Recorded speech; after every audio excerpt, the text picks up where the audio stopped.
السلام عليكم، نتمنى تكونوا بخير وعلى خير ولقاكم هذا الفيديو بصحة جيدة وفي أحسن الأحوال إن شاء الله. اليوم غدا نشارك معكم بسيطلات بنكهة الحوت ولكن بلا حوت، كيجيو ساهلين ولذاذ ومقرمشين والمذاق رائع. نتمنى تشاهدوا هذا الفيديو هذا من الأول حتى الأخير، وما تنسونيش من لي لايك ومن البارطاج ومن لي كومونتير الزوينين. ندوزو نشوفوا المقادير وطريقة التحضير. عندي هنا الزيت البلدية، عندي هنا صوص صوجا، صوص حارة، عندي هنا كمية ديال الكفتة ديال العدند،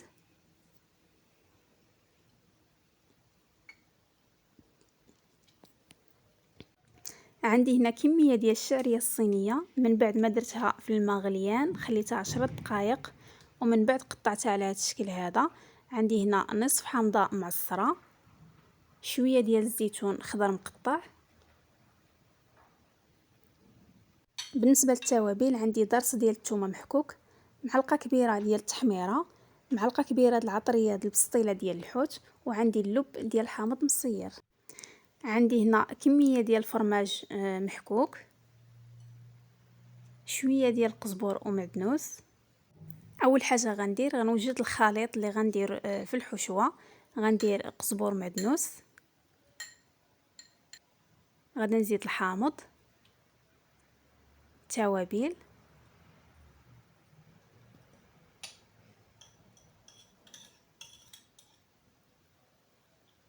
شويه ديال الزيت البلديه، شويه ديال صوص صوجا،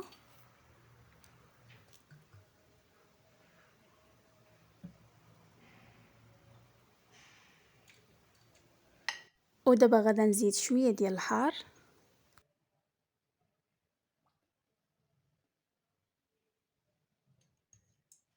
من بعد زدت شويه ديال الماء، ودابا غادا نحرك كلشي مزيان. في مقله درت معلقه كبيره ديال الزبده، شويه ديال الزيت البلديه، 2 معالق كبار ديال الخليط اللي صايبت. غادا نحرك كلشي مزيان.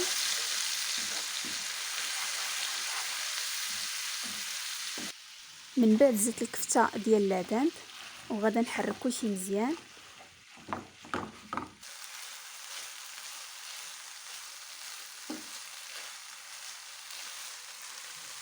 ومن بعد ما طابت الكفته ديال العدن دابا غادا نزيد الشعريه الصينيه،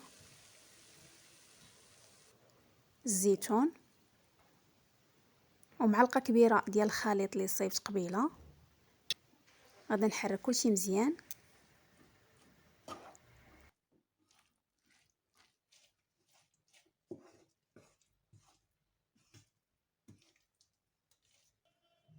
زدت شويه ديال القزبور ومعدنوس،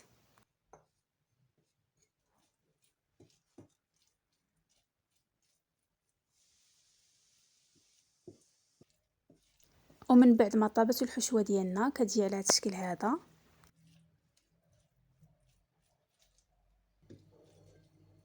عندي هنا شويه ديال الزبده مذابه، معلقه صغيره ديال التحميره، وشويه ديال الزيت النباتيه.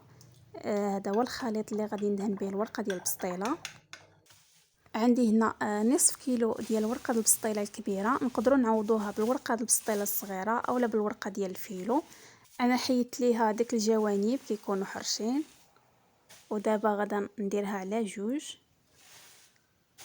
وغادا نقطعها في النص.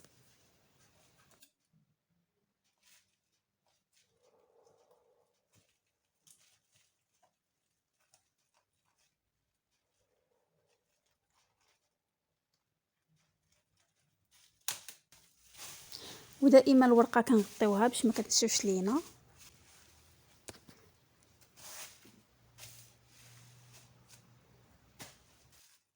ومن بعد النصف الثاني حتى هو قطعته على 2.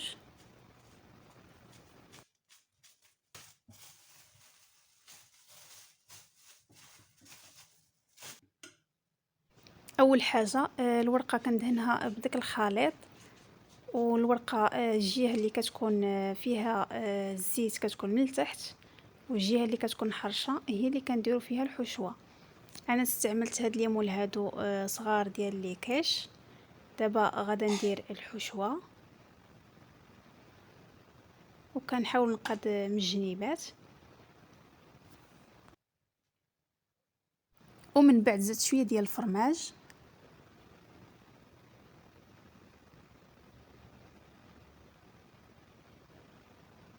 ودابا غادا نجمع الاطراف.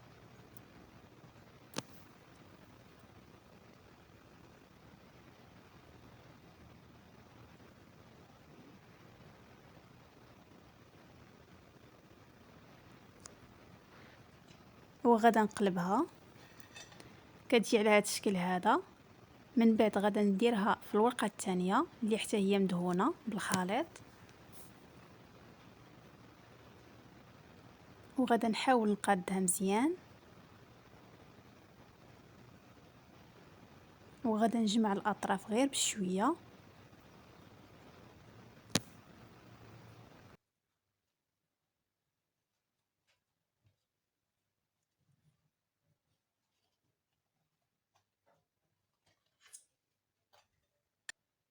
والبسيطله كتجي على هذا الشكل هذا. دابا غادا نديرها في اللاطه اللي غادا تدخل الفران، ومن بعد غادا نكمل بنفس الطريقه.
ومن بعد ما ساليت الكميه اللي عندي، دابا غندخلهم للفران يطيبوا. من بعد ما طابوا خرجتهم، ودابا غادا نزيد لهم شويه ديال الفرماج، وغادا نرجعهم للفران غير يذوب داك الفرماج ونخرجهم.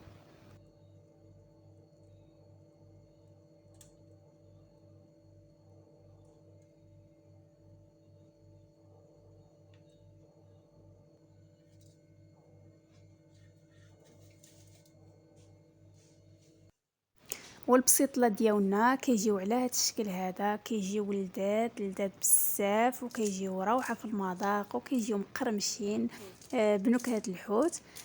نتمنى الفيديو ديال اليوم ينال اعجابكم، ونتلاقاو فيديو مقبل ان شاء الله. خليتكم على خير.